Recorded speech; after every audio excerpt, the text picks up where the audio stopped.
नमस्ते। चिकित्सा और स्वास्थ्य कार्यक्रम के और एगो कड़ी में आप लोग के स्वागत करत हैं जा। जी हाँ, ई स्वास्थ्य संबंधी प्रोग्राम जोन है स्वास्थ्य मंत्रालय के सहयोग से आप लोग तक पहुँचावल जाला। और ई अभी दिसंबर महीना में है जा त काफ़ी व्यवस्था करल जाला ताकि आप लोग के स्वास्थ्य पर विशेष रूप से ध्यान देवल जाए। और ई दिसंबर महीना में अक्सर जोन बातें मंत्रालय और ई ब्लड डोनर्स एसोसिएशन मिल के मेगा ब्लड डोनेशन के आयोजन करेलन जा। और ई विषय पर आज हमनी बात करब जा। और ई हमनी के संगे मेहमान के रूप में हवन डॉक्टर जानकी सोनू जी, जे ब्लड ट्रांसफ्यूजन सर्विस के मुखिया हवन। आपके बहुत बहुत स्वागत बातें।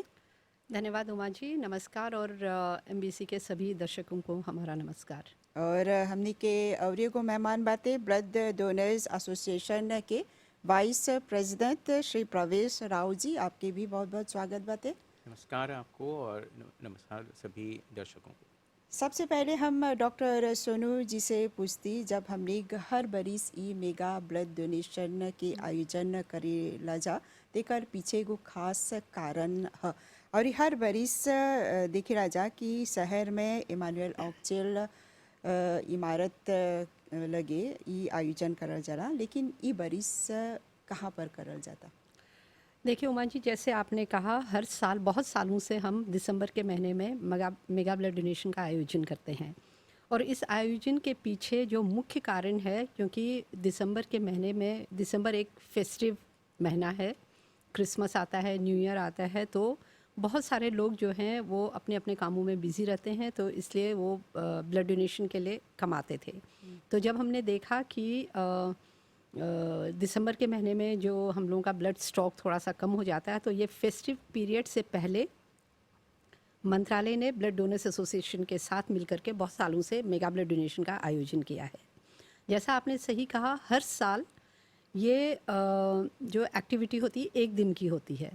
तो हम एक दिन मेगा ब्लड डोनेशन का आयोजन करते हैं, और ये आयोजन हमेशा से इमानुएल ऑक्चेल जो बिल्डिंग है पोर्ट लुइस में, उसके एस्प्लैनेड में हम लोग करते थे। लेकिन हम ये भी जानते हैं कि पिछले 2 सालों में कोविड की वजह से दुनिया में ही, यही नहीं बल्कि सारी दुनिया में बहुत एक उथला पथली है, और बहुत सारी चीज़ें बदल गई हैं, और हमें बहुत सारे प्रिकॉशंस लेने की आवश्यकता है।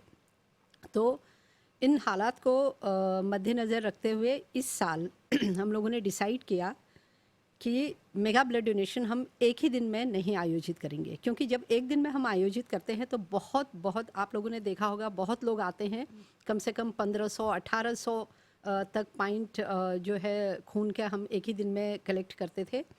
तो क्योंकि जो सैनिटरी कंडीशंस अभी जो प्रिवेलिंग हैं, उसको ध्यान में रखते हुए इस बार मंत्रालय ने ब्लड डोनर्स एसोसिएशन के साथ मिल करके ये एक डिसीजन लिया है कि ये ब्लड डोनेशन एक्टिविटी हाँ हम करेंगे, क्योंकि खून की ज़रूरत है, लेकिन ये एक ही दिन में नहीं बल्कि 4 दिन के अंतराल में करेंगे। तो ये शुरू होएगी 20 दिसंबर और ये चलेगी 23 दिसंबर तक। और इसका जो वेन्यू है, जो स्थान है, उसको भी हमने एस्प्लैनेड इमानुएल ऑक्चेल बिल्डिंग के बजाय म्यूनिसिपैलिटी पोर्ट लुइस में हम इसका आयोजन करेंगे।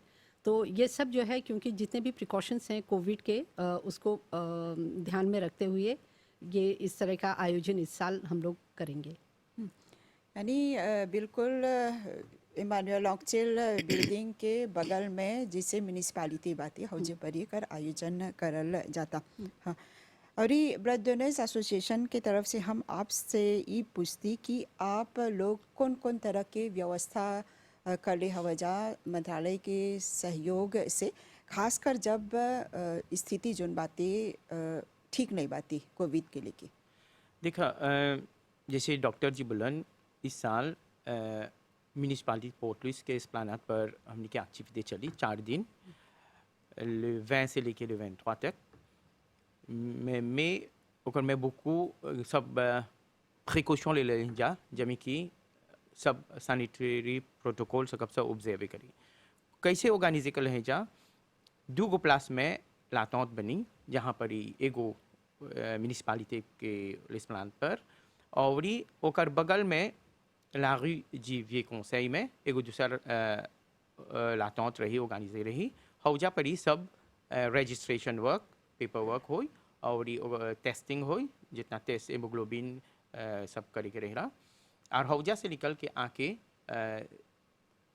म्यूनिसिपालिटी के एस्प्लानट पर सिर्फ जितना कोई डोनर लोग बा वो लोग हौजा अपन खून दियन जा काहे ऐसे क्योंकि जानी राजा हमने अभी 50 जना से जस्ती लोग नहीं से कब सा इकट्ठा हुई एगो जगह पर एकर में जितना सैनिटरी मेजर्स वाले के कैसे temperature check social distancing sanitisers mask पहने के हई सब में बहुत ध्यान देव जा और ओकर से ओकर बगल में और लेके ओकर जस्ती प्रिकॉशन खातिर टिकटिंग कर लें सर टिकटिंग माने कि जितना व्यक्ति लोग आए खून दे जितना डोनर लोग आए वो लोग के एगो टिकट देव सर जौन में निमे होते रही जैसे कि जब किसी कब से को कंट्रोल करे कि जहाँ 50 गो से जस्ती आदमी नहीं इकट्ठा हुई और दूसरी बात ये बा कि आपात टिकटिंग हमने एगो दूसर मेजर सोचले हिस्सा करे के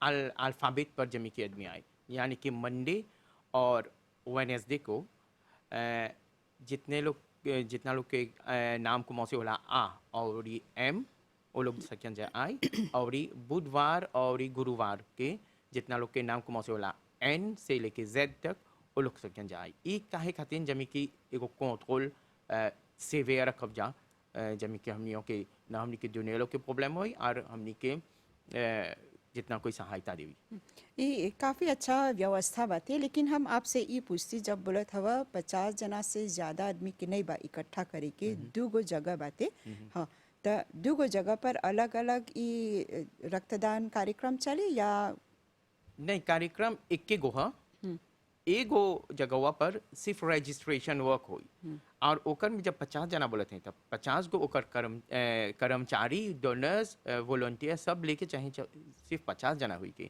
नहीं कि 50 गो डोनर और ओकर स्टाफ एक से देखा नहीं और उसे नहीं जमी की एगो जगह पर एक हला सिर्फ 50 जना रही जहाँ पर ही पेपर वर्क हो रजिस्ट्रेशन हो और टेस्टिंग हो हौजा से जब फिनी हो जाए लोग के काम डोनर्स के तब वो लोग के ब्लड बैग लेके आके म्यूनिसिपालिटी के अंगना में हौजा पर ही सिर्फ खून दियन जा जमी के कंट्रोल रही और डॉक्टर सोनू जी जैसे आप ब्लड ट्रांसफ्यूजन सर्विस के हेड हवा हम आपसे ये पूछती कि जब अक्सर हमने ब्लड डोनेशन के बारे में बात किया जाता ये आयोजन जन बाते एकर पीछे गो कारण रहेला कैसे गो आदमी जानी कि उसकी अपन रक्तदान करी देखिए बहुत सालों से बहुत सारे एनजीओज़ के साथ मिल करके हम ये कैंपेन चला रहे हैं डोनर्स जो हमारे रक्तदाता हैं उनको इन्फॉर्मेशन देने की और उनको ये बताने की कि कौन खून दे सकता है कौन नहीं दे सकता है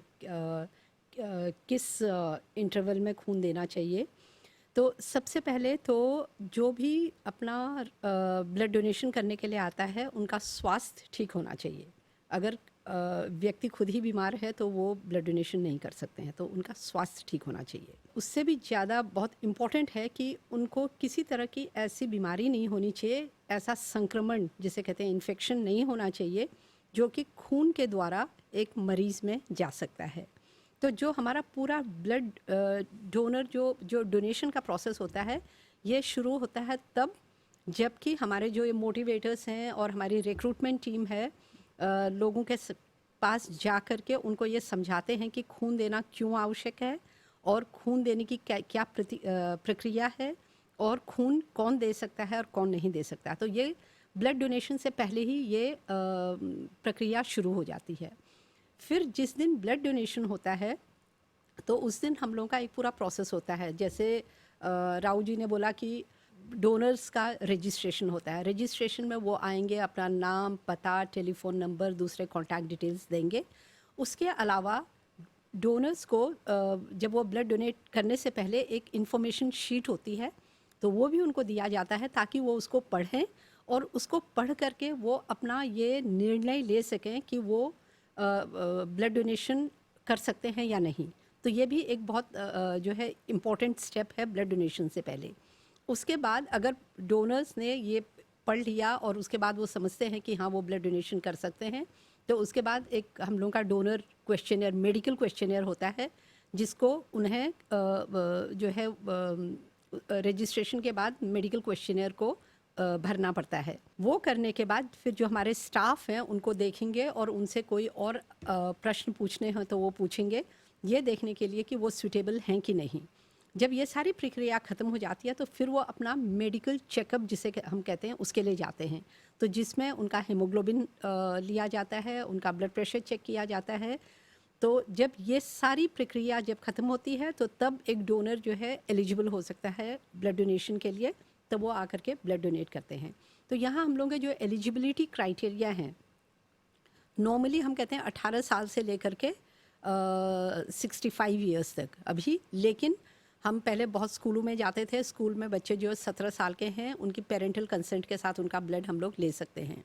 उसके अलावा हमारे बहुत सारे क्वेश्चंस होते हैं, मेडिकल हिस्ट्री होती है, तो उसके बेसिस पे हम डोनर्स का सिलेक्शन करते हैं। और ये जो है एक वेल इस्टेब्लिश प्रोटोकॉल है हम लोगों का कि कौन खून दे सकता है और कौन नहीं दे सकता है। लेकिन अभी जोन बाती जैसे समस्या बाती कोविड की, हाँ, लेकिन एगो आदमी के मानना कोविड हो गल तो वो सके अपन खून दे? जी हाँ, बिल्कुल। लेकिन सबसे पहले तो मैं अपने दर्शकों को ये बताना चाहूँगी कि कोविड खून के द्वारा ये किसी मरीज़ में नहीं जा सकता है, जैसे बाकी और वायरल इन्फेक्शंस होते हैं, क्योंकि कोविड एक वायरस है। और बाकी जो वायरसेस हैं, जैसे HIV है, हेपेटाइटिस है, तो ये भी वायरसेस होते हैं। ये जो है खून के द्वारा एक मरीज़ में जा सकते हैं, लेकिन कोविड में ऐसी प्रक्रिया नहीं है। तो इसलिए कोई ये किसी को ये नहीं लगना चाहिए कि हमें कोविड है तो हम खून नहीं दे सकते हैं, या कोविड हुआ है तो हम खून नहीं दे सकते हैं। और मरीज़ों को भी ये हम आश्वासन देना चाहेंगे कि कोविड जो है खून के द्वारा किसी मरीज़ में नहीं जाता है। तो अभी तक ऐसी कोई रिपोर्ट्स नहीं आई हैं कि कोविड जो है खून के द्वारा किसी मरीज़ में जाएगा, नंबर एक। दूसरा, लेकिन एज अ प्रिकॉशन कोविड में हम कहते हैं किसी को जब कोविड हुआ है तो उनको रिकवर करने में थोड़ा टाइम लगता है। तो वो रिकवरी पीरियड के बाद 4 हफ्ते के बाद जो है कोविड से जब रिकवरी होने के 4 हफ्ते के बाद वो अपना खून दे सकते हैं। अच्छा, दूसरा इसमें और इम्पॉर्टेंट जो चीज़ है वैक्सीनेशन पे, क्योंकि अभी देखा होगा कि सब लोग वैक्सीन लगा रहे हैं, तो बहुत सारे लोग हमसे पूछते हैं कि हमने वैक्सीन लगाई है, क्या हम इसके बाद खून दे सकते हैं। तो नॉर्मली जो हम लोग ये वैक्सीन यूज़ कर रहे हैं उसके वैक्सीन लगाने के 7 दिन के बाद, 1 हफ्ते बाद आप जो है ब्लड डोनेशन के लिए एलिजिबल हैं, प्रोवाइडेड कि आपको कोई उसके साइड इफ़ेक्ट्स ना हो। तो हम 7 दिन का समय इसलिए रखते हैं कि किसी को कोई साइड इफ़ेक्ट्स हो, वैक्सीन लगाने के बाद किसी को ऐसा होता है, किसी को बुखार आ गया या और किसी तरह की कोई रिएक्शन हो सकते हैं। तो इसलिए हम 7 दिन वेट करते हैं, और 7 दिन के बाद अगर उन्हें किसी तरह की कोई समस्या नहीं हुई वैक्सीन लगाने के बाद, तो वो अपना खून दे सकते हैं। अभी जैसे एगो स्टडी बतावा था कि जैसे आप लोग एगो आदमी के खून लेवत हो जाए 1 पॉइंट खून लेवल जाला, हाँ, ज़्यादा से ज़्यादा एगो आदमी 1 पॉइंट ही सकी दे। हाँ जी। लेकिन ये देखल गल बात है कि एगो प्लाज्मा जोन है एकरा अलग करल जाला, प्लेटलेट्स जोन है अलग करल जाला, ये 1 पॉइंट खून में ही करल जाला कि कैसे है? जो खून है, जैसे आपने कहा, जिसको हम होल ब्लड कहते हैं, जो कि नॉर्मल डोनेशन में जो आता है, तो इसमें अलग अलग के कंपोनेंट्स होते हैं। एक तो होता है प्लाज्मा, जो प्लाज्मा जो है उसका जो लिक्विड कंपोनेंट है खून का, और प्लाज्मा जो है खून में एक तो जो वॉल्यूम जो अंदर सर्कुलेट करता है, तो ये वॉल्यूम जो है ये प्लाज्मा की वजह से होता है।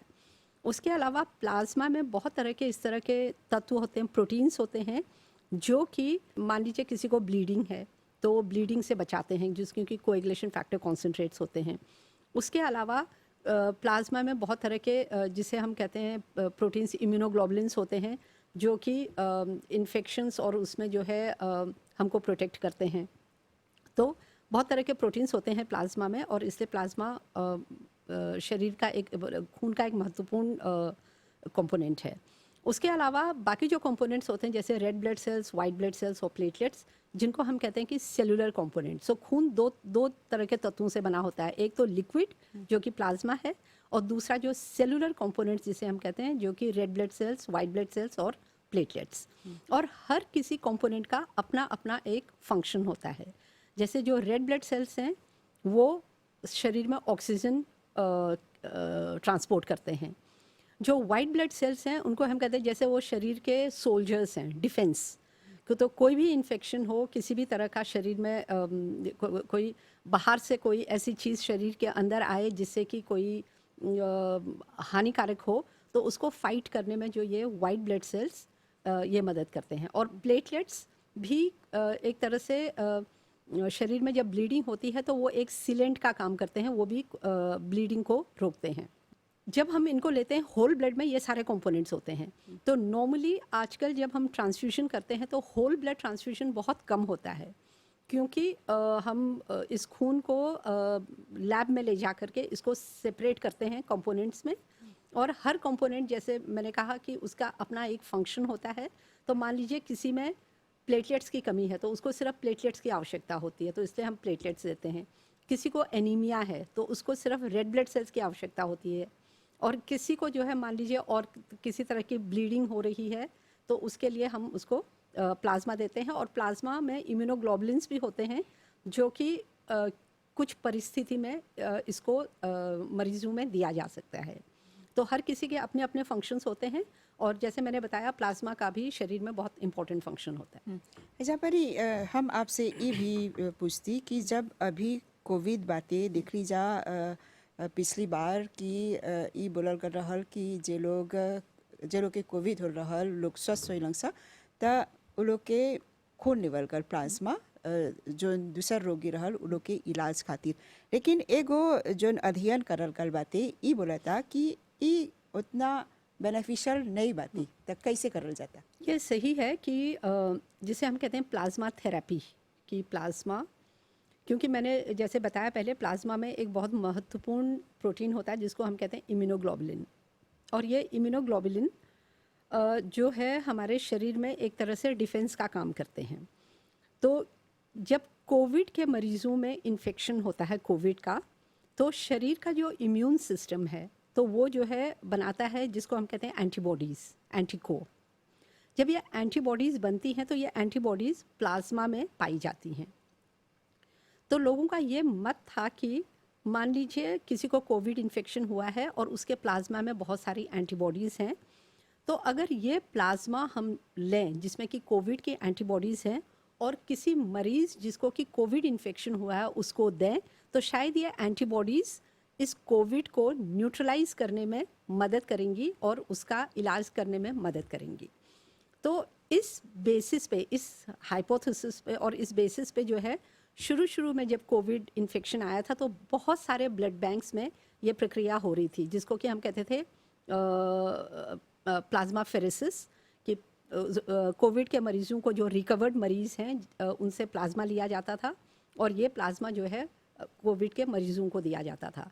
लेकिन बाद में जो स्टडीज़ आई हैं तो उससे ये पता चला कि ये इससे कोई ख़ास फ़ायदा नहीं होता है। इसलिए भी क्योंकि ये स्टडीज़ को जो है स्टैंडर्डाइज़ करना बहुत मुश्किल होता है, एक तो ये, और दूसरा कि अगर हम ये प्लाज्मा लें तो उसमें मेजर करना कि कितना एंटीबॉडी लेवल है और ये एंटीबॉडीज़ जो है वाकई में कुछ फ़ायदा करेगा कि नहीं, तो ये स्टडीज़ को स्टैंडर्डाइज़ करना भी थोड़ा सा मुश्किल होता है। तो लेकिन बाद में जो जितनी भी रिपोर्ट्स आई हैं तो उसमें ये कहा गया कि इससे कोई ज़्यादा फ़ायदा नहीं होता है।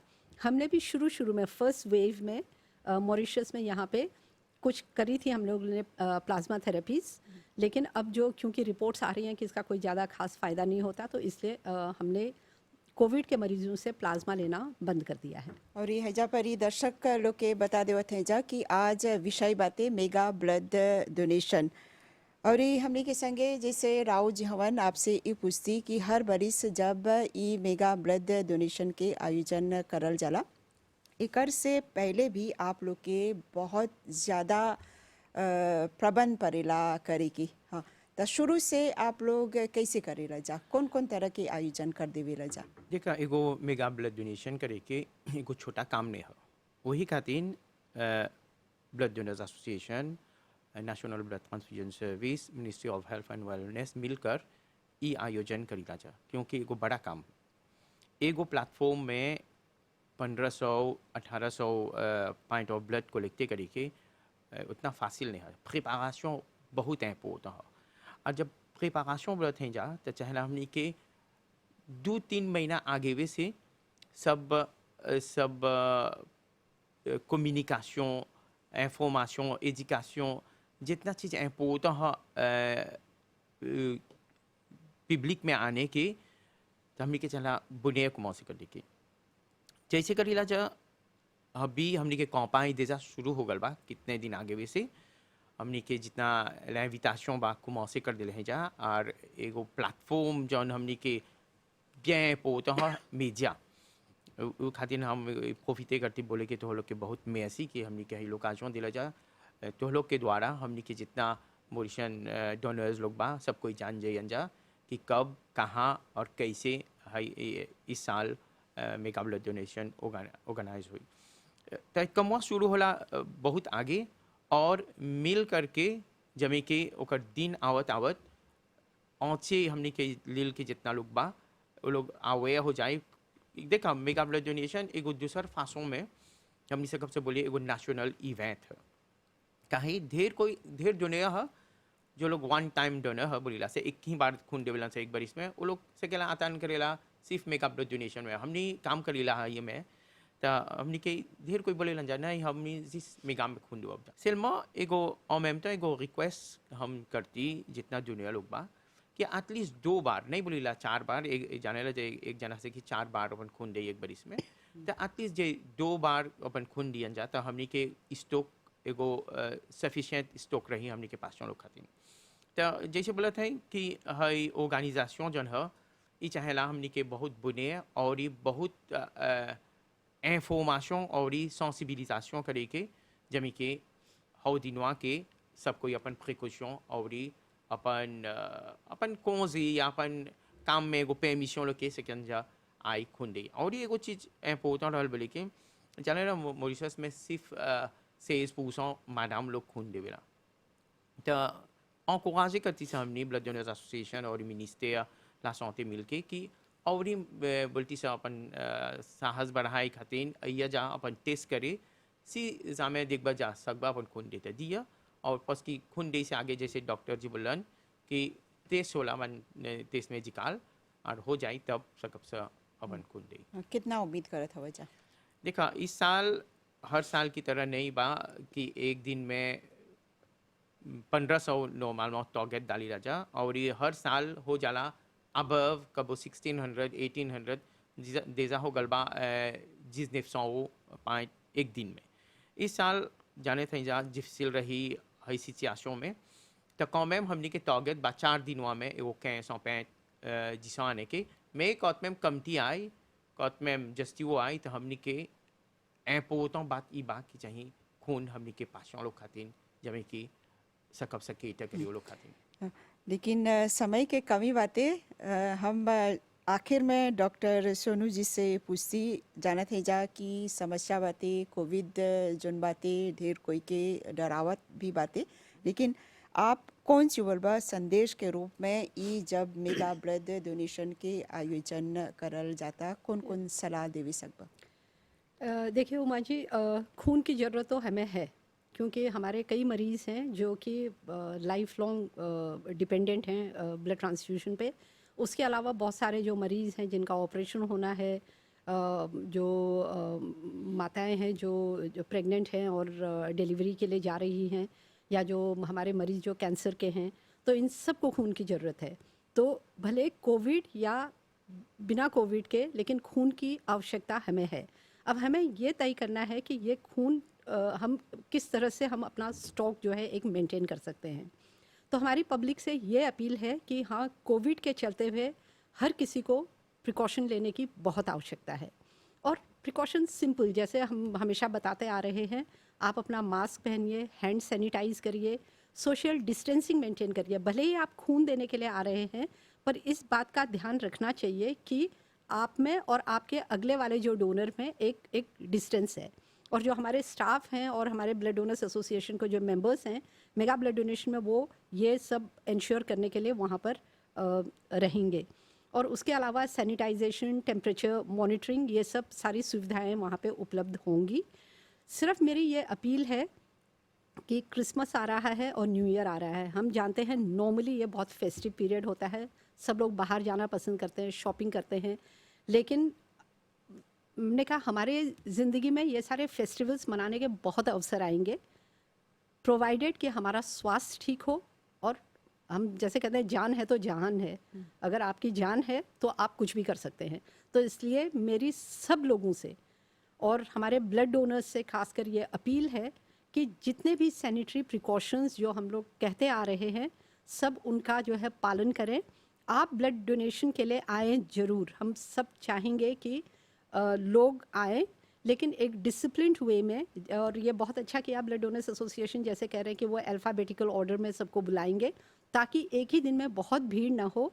इसकी वजह से हम लोग ये एक दिन के बजाय 4 दिन में कर रहे हैं, ताकि हर किसी को, जो लोग ये इंतज़ार करते हैं मेगा ब्लड डोनेशन का खून देने के लिए, कि उनको ये मौका मिले। लेकिन हर चीज़ संयम के साथ, धैर्य के साथ और एक डिसिप्लिन के साथ अगर हम करें तो हमें आपका सहयोग चाहिए। और हम भी पूरी कोशिश करेंगे कि सब व्यवस्था ठीक से हो, ताकि हर कोई एक सुरक्षित वातावरण में जो है अपना ब्लड डोनेशन कर सके।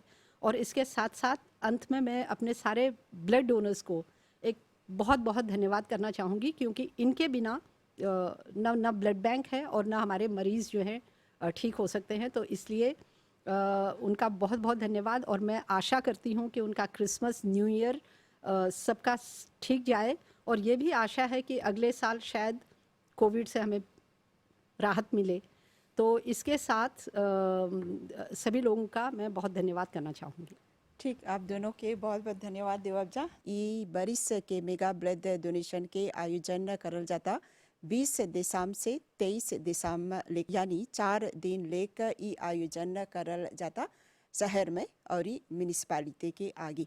तो हमने ये उम्मीद करते हैं जा कि आप लोग काफ़ी संख्या में अबजा ई में भाग ले खातिर। तो चिकित्सा और स्वास्थ्य कार्यक्रम के ई करी के हमने हईजे पर विराम देव जा और एगो प्रोग्राम के संगे आप लोग से मुलाकात करब जा। तो अभी खातिर हमने के और हमने के पूरा टीम के आज्ञा देव जा। नमस्ते।